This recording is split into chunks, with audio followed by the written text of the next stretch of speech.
صلى عليك الرحمن. بسم الله الرحمن الرحيم. السلام عليكم ورحمة الله وبركاته. الحمد لله رب العالمين وبه نستعينه على أمور الدنيا والدين والصلاة والسلام على أشرف الأنبياء والمرسلين وعلى آله وصحبه أجمعين. أوصيكم وإياي نفسي بتقوى الله فقد فاز المؤمنون المتقون. قال الله تعالى في كتابه الكريم: يا أيها الذين آمنوا اتقوا الله حق تقاته ولا تموتن إلا وأنتم مسلمون. أوصيكم وإياي نفسي بتقوى الله فقد فاز المؤمنون المتقون. قال الله تعالى في كتابه الكريم: يا أيها الذين آمنوا اتقوا الله حق تقاته ولا تموتن إلا وأنتم مسلمون. Ikhwan akhwatiddin rahimakumullah, Bapak Ibu sekalian jamaah salat maghrib yang semoga senantiasa dalam lindungan Allah Subhanahu wa taala. Alhamdulillah, kita bersyukur kepada Allah di malam yang cerah ini. Allah masih melimpahkan nikmat-nikmatnya kepada kita, nikmat iman, nikmat sehat walafiat, nikmat kekuatan, sehingga kita bisa melaksanakan kewajiban kita sebagai hamba Allah, di antaranya melaksanakan salat maghrib secara berjamaah, dan alhamdulillah bisa kita lanjutkan dengan thalabul ilmi. Thalabul ilmi, menuntut ilmu, menambah wawasan keislaman yang dengannya kita semakin dekat kepada Allah, yang dengannya juga kita akan mudah masuk ke dalam jannah, ke dalam surga. Man salaka thariqan yaltamisu fihi ilman sahalallahu lahu thariqan ilal jannah.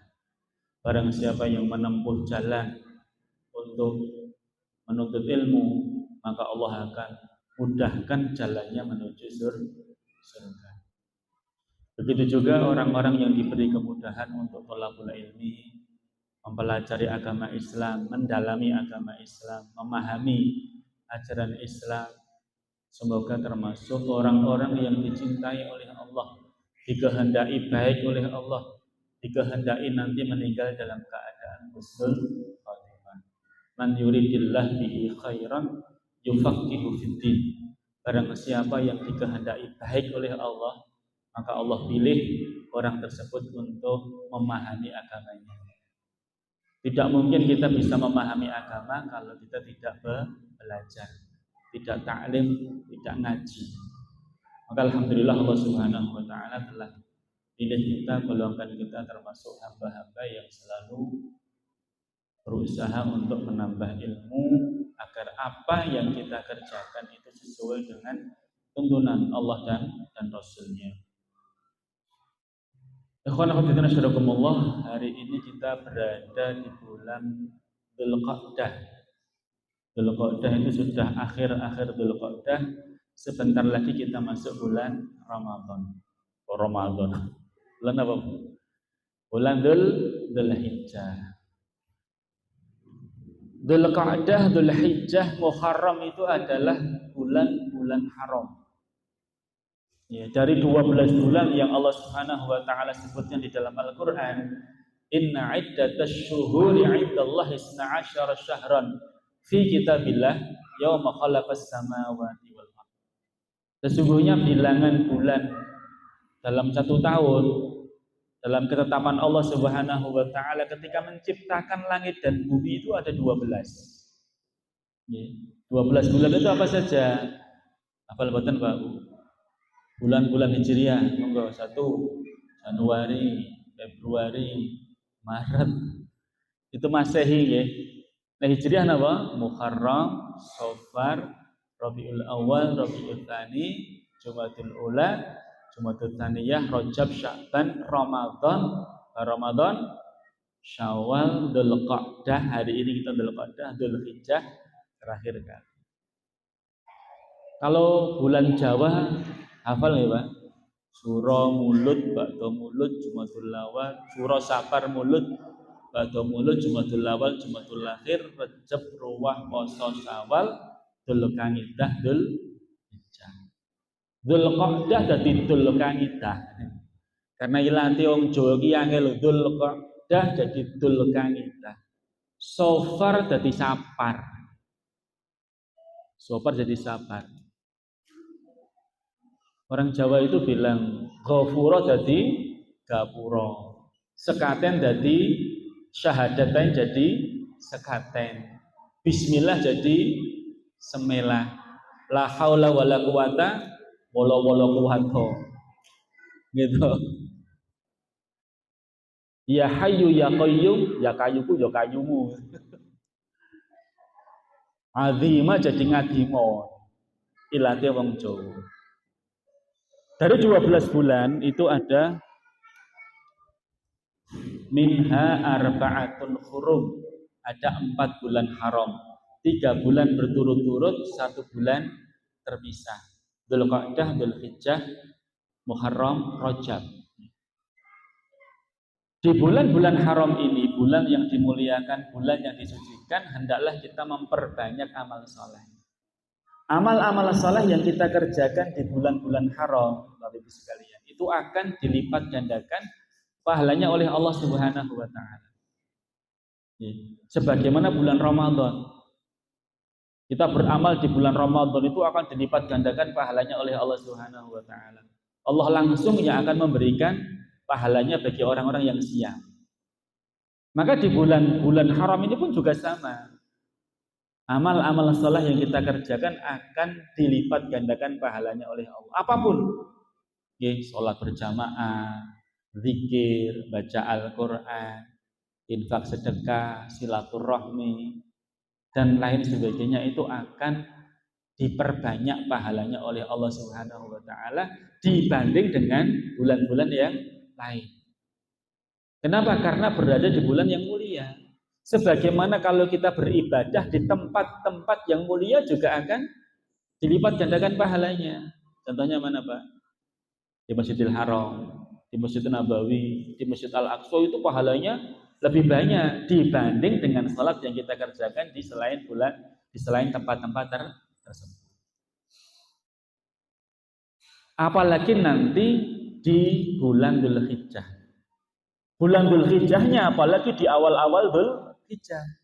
Tanggal 1, 2, 3, 4, 5, 6, 7, 8, 9, 10. Tidak ada amal soleh yang lebih dicintai oleh Allah dibanding dengan amal soleh yang kita kerjakan di 10 awal bulan Dzulhijjah. Di antaranya apa amal soleh yang kita kerjakan? Banyak zikir kepada Allah. Zikir itu apa? Tasbih subhanallah, tahlil la ilaha illallah, tahmid alhamdulillah, takbir Allahu akbar. Itu mulai diperbanyak di awal-awal Dzulhijjah. Subhanallah, walhamdulillah, wala ilaha illallah, wallahu akbar. Subhanallah niku napa tasbih. Walhamdulillah niku napa tahmid. Wala ilaha illallah niku tahlil. Allahu akbar takbir. Itu zikir. Zikir itu bentuknya tasbih, tahmid, tahlil, takbir, itu semuanya zikir kepada Allah, mengingat Allah Subhanahu wa taala. Bahkan di awal bulan Dzulhijjah itu sudah diperintahkan untuk takbiran. Allahu akbar, Allahu akbar. La ilaha illallah, wallahu akbar. Allahu akbar walillahil hamd. Takbiran gitu. Abdullah bin Umar itu begitu tanggal 1 Dzulhijjah masuk pasar takbiran. Allahu akbar, Allahu akbar. Kaum muslimin kemudian ikut-ikutan Allahu akbar, Allahu akbar. Mengagungkan Allah Subhanahu wa taala dengan cara takbiran, itulah namanya takbir mutlak. Takbir mutlak itu takbir yang tidak terikat dengan waktu. Kalau terikat dengan waktu itu adalah takbir muqayyad. Kapan bacanya? Setelah habis sholat. Habis sholat takbiran Allahu Akbar, Allahu Akbar. Kapan mulainya? Tanggal 9 Dzulhijjah. Ya, pas hari Arafah, tanggal 9 Dzulhijjah, takmir, ingatkan kepada imam untuk takbiran. Semenjak subuh sudah mulai zuhur, asar, maghrib, kemudian tanggal 10 Dzulhijjah, 11 Dzulhijjah, 12, 13, berarti 5 hari. Hari Arafah, tanggal 10 Idul Adha, hari Tasyrik 11, 12, 13. Sampai kapan? Tanggal 13 waktu asar. Loh, masuk takbiran terus? Iya. Lah zikirnya gimana? Zikirnya habis salat diganti dengan ini. Begitu assalamualaikum warahmatullah, assalamualaikum warahmatullah, langsung takbiran. Kan juga sama kan itu. Ya, takbir, tahlil, tahmid. Diganti dengan itu. Mungkin 3 kali, 5 kali atau 7 kali, kalau bisa ganjil. Allahu Akbar, Allah. Enggak usah zikir setelah sholat subhanallah 33 kali, alhamdulillah 33, Allahu Akbar 33 kali. Enggak, itu diganti dengan ini. Sama-sama zikir ya. Pahalanya insya Allah sama. Itu namanya takbir muqayyad. Takbir yang terikat dengan waktu, yaitu habis sholat wajib. Tapi kalau takbir mutlak itu sudah bisa dimulai semenjak tanggal 1 Dzulhijjah. 10 hari gitu. Ya, Abdullah bin Umar itu sudah mulai takbiran masuk pasar. Kaum muslimin kemudian ikutan mereka mengagungkan Allah Subhanahu wa taala. Nah, Bapak Ibu sekalian sudah tahu ilmunya ya ini, bahwa takbiran itu sudah bisa dimulai tanggal 1 Dzulhijjah. Namanya takbir mutlak. Namanya takbir mutlak. Maka besok tanggal 1 Dzulhijjah, kalau tidak salah Rabu atau Kamis ya, nanti nunggu rukyah. Jangan bisa praktekkan ilmu ini. Jangan masuk pasar langsung takbiran. Kira-kira wani napa mboten? Wani mboten, Bu? Iki wong gendeng apa bodoh kok wis takbiran. Soalnya dorong mudeng niku. Nggih. Dorong ngerti dalile. Soalnya dorong ngaji. Nah, nek ngaji pun mudah, iya tanggal 1 Dzulhijjah ya kok sudah takbiran. Tapi takbirnya itu ya tidak setelah habis sholat. Kapanpun nggih, masuk pasar, bapak-bapak macul niku ya Allahu Akbar, Allahu Akbar. Tapi itu nak bengok-bengok dikandani gendeng niku wae iki. Sing nyukur rambut ya Allahu Akbar, Allahu Akbar. Ya sing nyapu nggih sami Allahu Akbar, Allahu saisa Allahu Akbar, Allahu Akbar, umbah-umbah nggih ngoten. Begitu namanya takbir mutlak, kapanpun dimanapun diperbanyak untuk takbiran. Tetapi daripada nanti fitnah, malah nanti itu jadi ya digerendengi uang yo dalam hati atau pelan-pelan saja. Allahu Akbar, Allahu Akbar, la ilaha illallah, Allahu Akbar, Allahu Akbar, walillahil ilham. Lah puncaknya tanggal 10 Dzulhijjah itu nanti menyembelih hewan kurban atau hewan udhiyah. Tidak ada amalan yang lebih dicintai oleh Allah di tanggal 10 Dzulhijjah selain ihraqud dam. Ihraqud dam itu menumpahkan darah. Menumpahkan darah niku menyembelih hewan kurban nggih, boten bacok-bacokan. Nek bacok-bacokan ndak wingi teng gedangan nggih. Gedangan Idul Cikedik niku ajeng arah teng Baki. Niku 2 geng itu duel, Pak. Kula ndelok video niku mboten tega niku.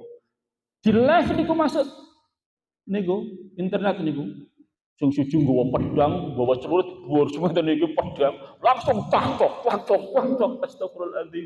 Kena peneke niku langsung berdarah-darah melayu. Niku ya wedi niku nganggo helm coba. Soalnya khawatir kena kepalane cek langsung mati di tempat. Kena gulu, kena mriki langsung melayu. Digawa teng dokter mati. Entekan darahnya. Boleh ibu ini ku sing nangis gero-gero niku. Ya Allah le, cah nom-nom niku SMP SMA niku. Nek bangga niku nek iso bacok-bacokan menang niku. Nek biasanya kan lewat jauh-jauh kan langsung melayu. Niki langsung niku duel niku. Kalau ndelok teng video niku di-syuting niku ya Allah. Ihraqud dam menumpahkan darah itu bukan bacok-bacokan gitu, tapi menyembelih hewan kurban, menumpahkan darahnya hewan udhiyah. Tanggal 10 Dzulhijjah itu amalan yang paling utama. Nggih, ampun ngantos tanggal 10 Dzulhijjah Idul Adha teng pundi, Pak? Aku arep nang sawah. Nang sawah ngopo matun? Lah bodo-bodo kok ya matun. Pun tinggal kiriin monggo sareng-sareng ngurusin hewan kurban. Nyembelih ning jenengan boten mampu nyembelih nggih ngeleti jenengan ning boten saged ngeleti nggih mecahin balung, motong-motong daging itu amalan yang paling utama. Ibu-ibu masak Ibu, masak. Pokoknya ulek-ulek daging lah niku. Itu amalan yang paling utama. Nggih. Syukur-syukur memang bisa berkorban. Ini yang perlu untuk kita kaji pada sore hari ini. Kita akan melihat kesalahan-kesalahan kaum muslimin di dalam pelaksanaan ibadah kurban. Yang pertama itu lebih mengutamakan bersedekah daripada kurban. Ada sebagian orang yang mengatakan, bisa aku tak sedekah baiklah rasa kurban. Meskipun jenengan sedekah diberikan kepada fakir miskin senilai dengan hewan kurban, bahkan lebih ya. Aku tuh sedekah 5 juta, aku rasa kurban wae. Nilainya beda. Karena yang disebut dengan ibadah, afdhalul ibadah, ibadah yang paling utama itu muqtadul hal, sesuai dengan kondisi. Kalau perintahnya Rasulullah itu amalan yang terbaik itu menyembelih hewan kurban, ya menyembelih hewan kurban. Bukan sedekah, bukan sholat, bukan zikir, dan lain sebagainya. Disesuaikan dengan kondisi. Contohnya misalnya jangan habis sholat. Habis sholat itu amalan yang paling utama ya zikir. Zikir pertama kali istighfar, astagfirullah, astagfirullahaladzim, astagfirullah. Bukan baca Al-Quran. Meskipun baca Al-Quran itu adalah khairukum man ta'allama Al-Quran wa 'allama, sebaik-baik kalian itu yang belajar dan mengajarkan Al-Quran. Tapi karena kita habis sholat, ya, maka melaksanakan zikir. Termasuk ini, karena ini adalah pas Idul Adha, ya amalan yang paling utama berkorban. Semampunya, mampu sapi 3.500.000 ya monggo. Lebih mampu lagi 4 juta ya monggo. Mau beli kambing yang 8 juta ya monggo. Ya wong sing salat mriki. Mas, sinten lupa saya. Sing punya kambing etawa teng etan kula niku. Kan kerjasama Mas Unyil dengan tadi yang sholat di sini tadi pada mobilnya. Itu ternyata kambing etawanya banyak banget Pak itu. Itu jenengan pengen golek rego pinten niku, enten niku. Jadi rencang kula niku tumbas kambing teng mriku 8 juta. Ustaz ini saya baru bisa kurban kambing 8 juta. Belum bisa kurban sapi. Duh, sapi kan 3.500.000 Mas. Enggak, maksudnya satu sapi. Tingginya satu sapi. Ini kan satu kambing. 8 juta enten, gede dhuwur enten iki etawa nggih. Sing 1 juta nggih enten, 70 juta nggih enten. Tapi niku boten dikurban nggih, niku nggih kontes. Sing nggih kurban niku ya 8 juta, 10 juta, 9 juta. Nek mampu nggih monggo. Semakin baik, semakin besar, semakin banyak dagingnya semakin baik. Tetapi jangan untuk bangga-banggaan. Kesalahan yang pertama itu banyak kaum muslimin yang mereka merasa bangga, semakin mahal disampaikan, "Wow, saya sekian kurbannya, saya sekian kurbannya. Saya sapi sak ton." Enten to Bu, Pak, dek wingi sing arep kurban sapi sak ton masih dipetani, durung dibayar, ternyata mati mendadak. Dan bayangkan niku, sak ton regane pinten niku? Ratusan juta lho niku. Mati dek wingi, Pak. Sing arep dienggo kurban karo Pak Presiden niku mati, padahal masih dipetani niku. Lha terus piye? Wis nangis gero-gero niku, Pak. Yes dikubur. Arep dibelah ya ora oleh wong wis mati jadi bangke to. Semampunya. Nek mampune go iso tuku wedhuse wedok sing majer iki monggo. Wedhus wedok majer niku Pak itu konon menurut pedagang kambing itu murah, Pak. Kalau biasa itu 4 juta itu cuma 2 juta sudah gede, Pak. Sama dengan harga 4 juta yang jantan tadi. Yang penting lemu niku soalnya pun boten anak melih. Semampunya, tidak usah berbangga-bangga. Dan satu kambing itu bisa untuk satu keluarga. Sekarang kan, wah satu kambing, satu orang. Bapak, ibu, anaknya telu, yo kambingnya 5. Padahal cukup satu saja. Kambing, satu saham sapi, bisa untuk satu keluarga. Dalilipun napa Rasulullah Shallallahu Alaihi Wasallam ketika praktek kurban pada zaman beliau, ada yang tanya, kaifa kanatid dhuhaya ala ahdi Rasulillah Shallallahu Alaihi Wasallam? Bagaimanakah kurban di masa Rasulullah Shallallahu Alaihi Wasallam? Qala kana rajul yudhakhi bisyati anhu wa an ahli baiti. Niki. Pada zaman Rasulullah Shallallahu Alaihi Wasallam dahulu berkorban dengan satu ekor kambing untuk dirinya dan keluarganya. Satu ekor kambing itu untuk dirinya, kepala rumah tangga dan anggota keluarganya.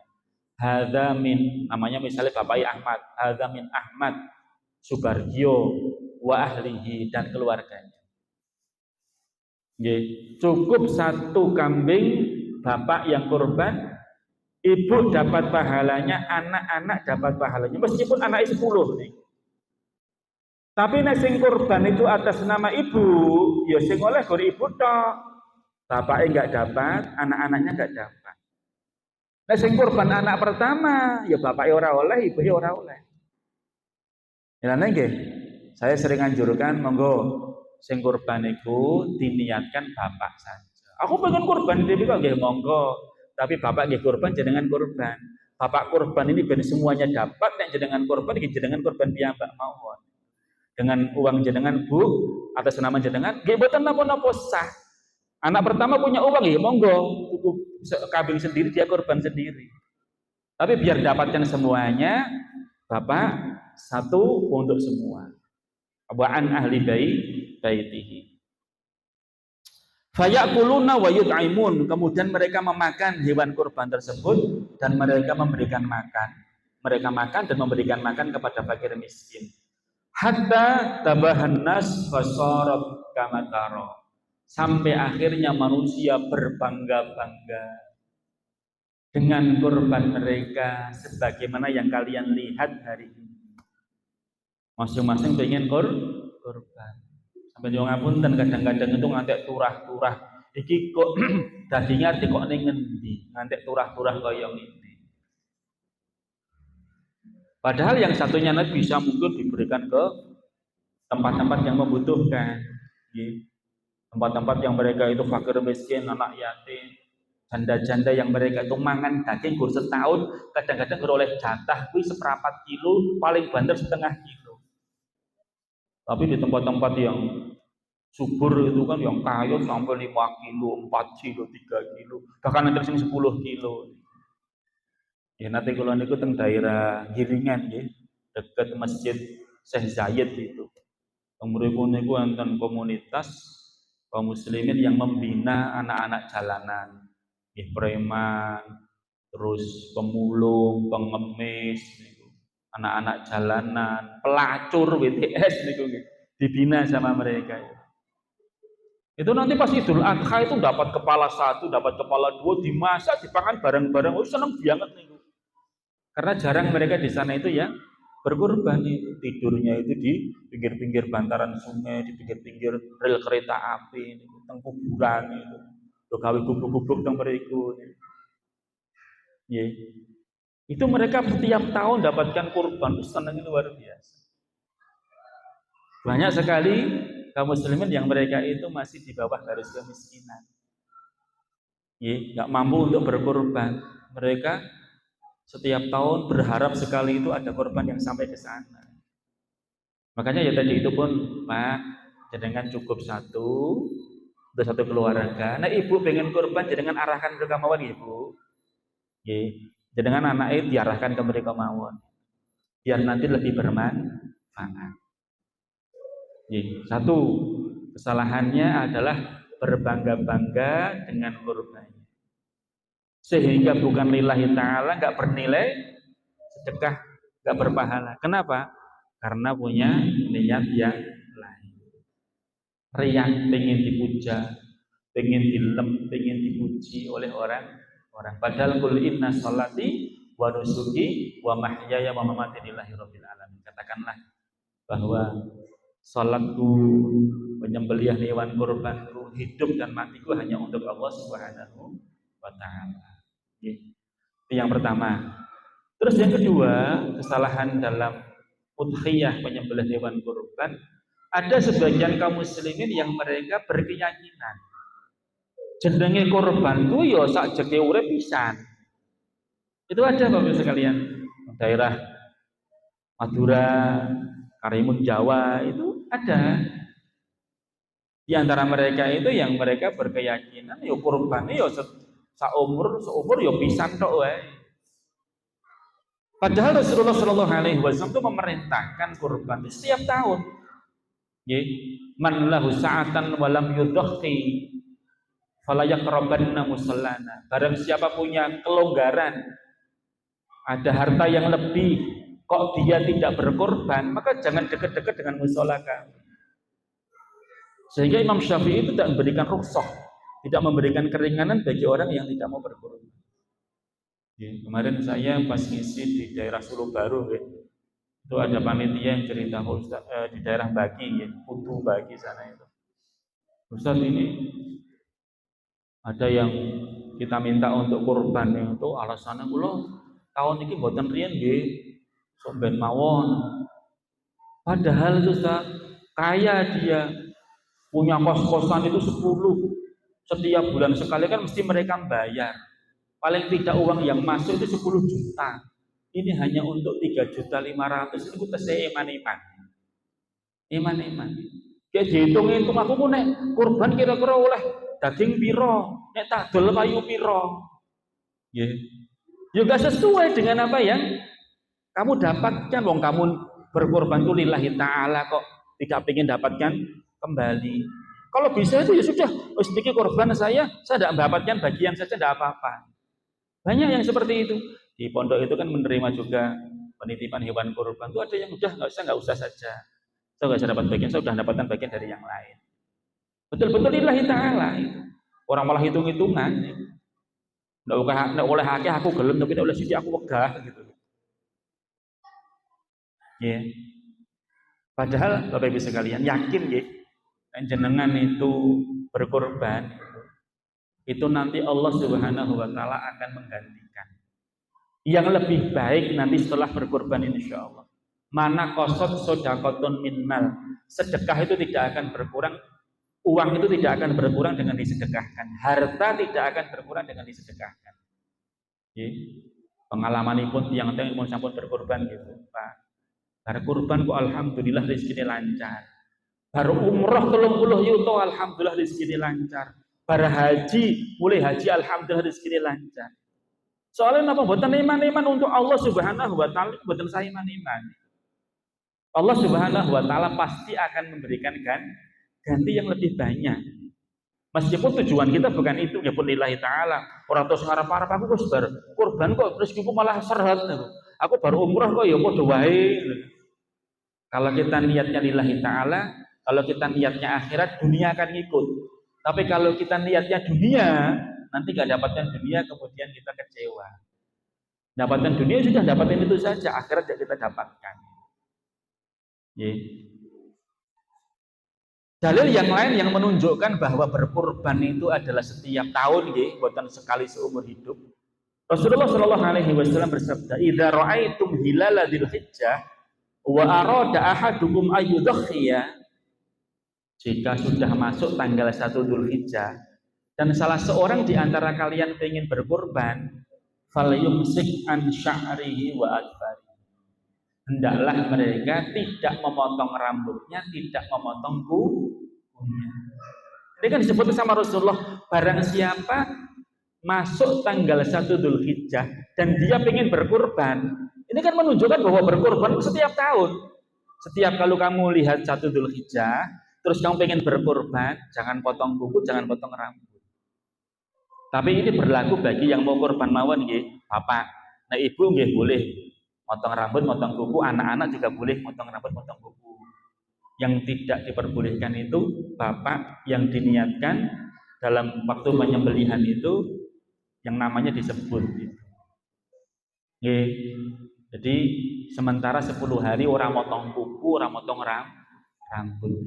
Tukang potong rambut ya berarti rodok. Tapi insya Allah dari yang lain lah nanti anak-anak ya itu kan yang tidak korban kan dia juga akan potong rambut. Itu cuma bapak-bapaknya aja yang berkorban. Nggih.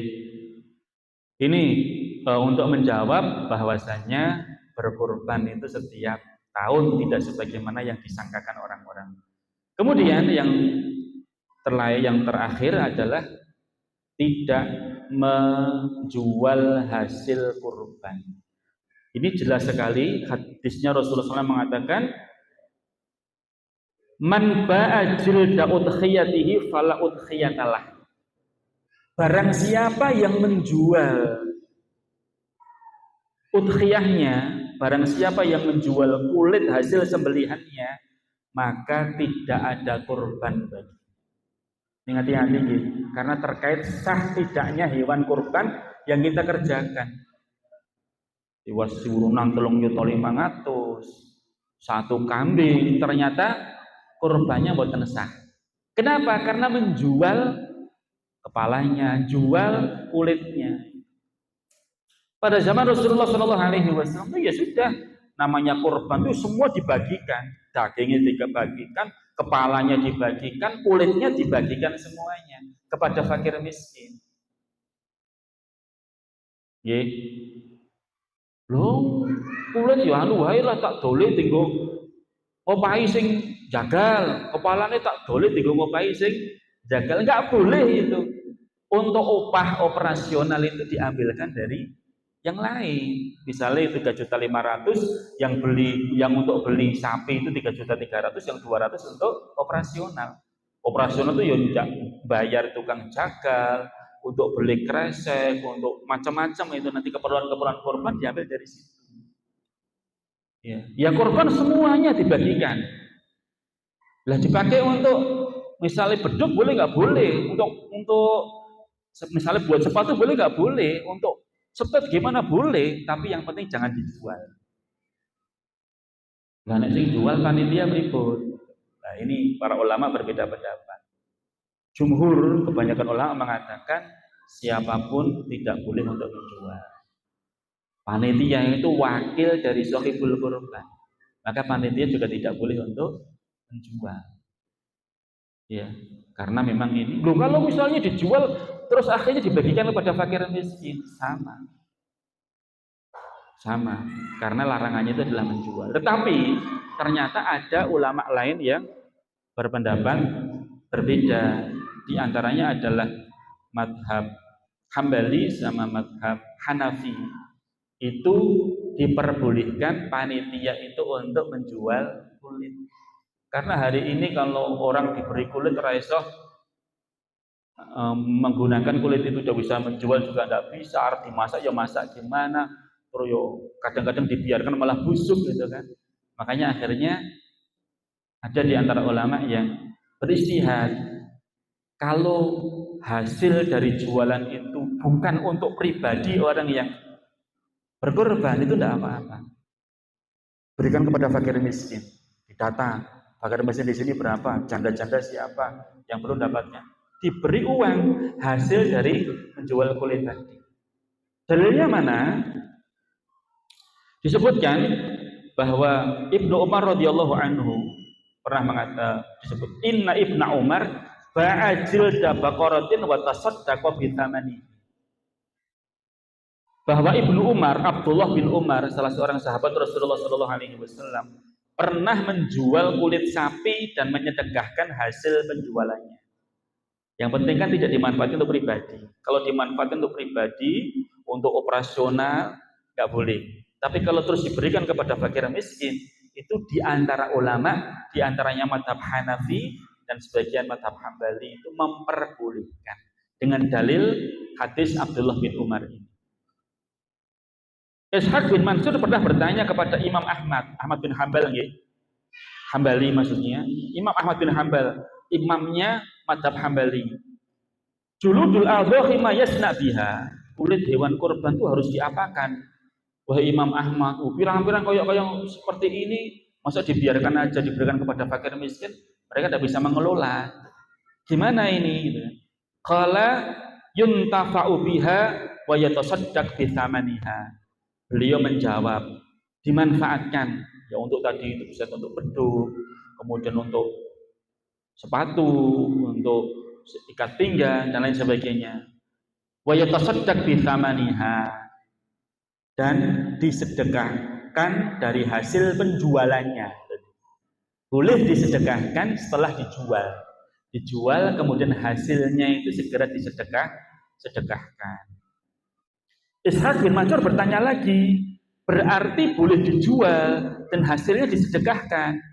Tuba'u wa yatasaddaq bi thamaniha. Betul Imam Hambal, boleh dijual. Beliau mengatakan, "Na'am."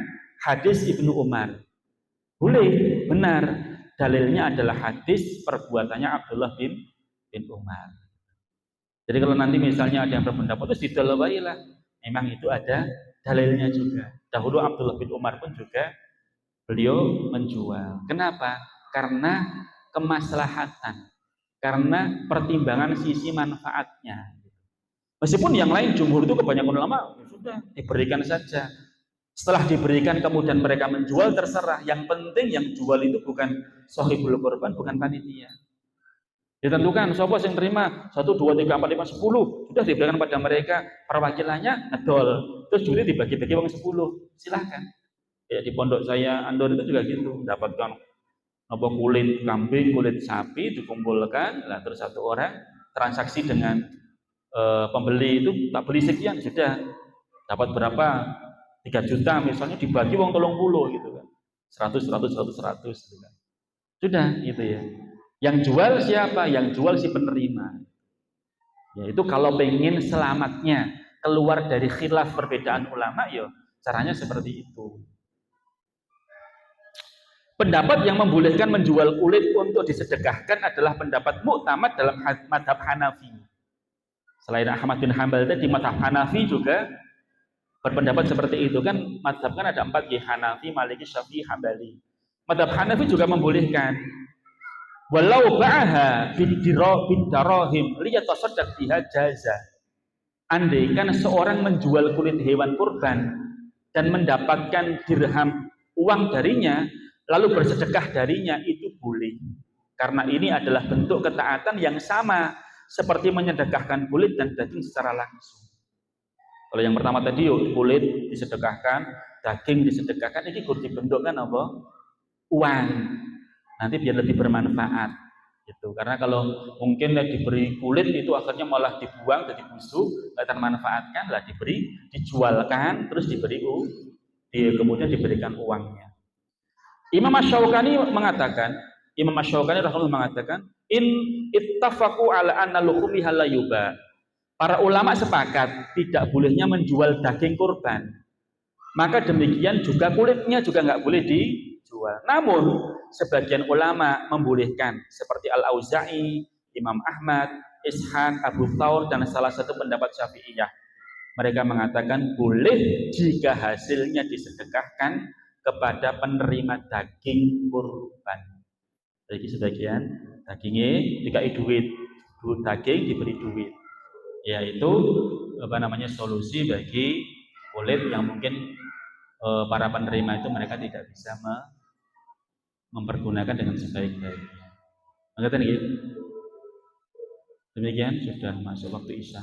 Mungkin ada pertanyaan sebelum saya tutup terkait dengan udhiyah, menyembelih hewan kurban. Monggo.